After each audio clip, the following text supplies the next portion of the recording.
Then there's an enormously important set of challenges which have to do with what the Chinese call lifestyle. Now, there's going to be a communication problem between them and us, and I'll tell you why.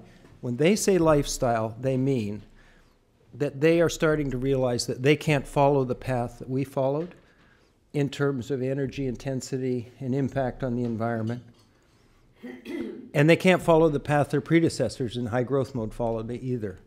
And the reason is there's 3.8 million people in Asia. They're going to account for, a very large fraction of the growth in the global economy in absolute terms, right? Not rates, but absolute terms in the future. And they're saying to themselves, this is not something that's likely to succeed. That is, we'll stop ourselves by virtue of impact on natural resources and the environment. And so they're going to try to change the path, and they're already started.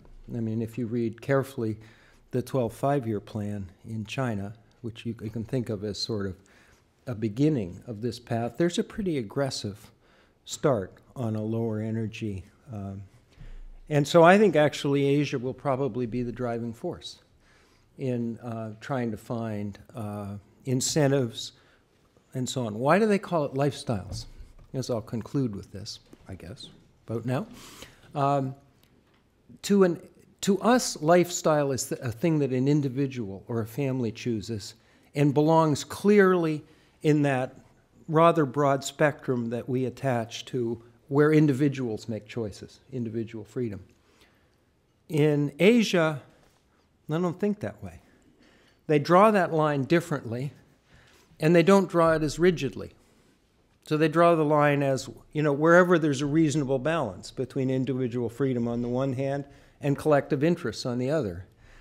And if they drew a line in one place and that destroys the environment, they'll feel free to redraw it, with more constraints on how cities are built, how many people have cars, what kind of cars, how the transportation system works, etc.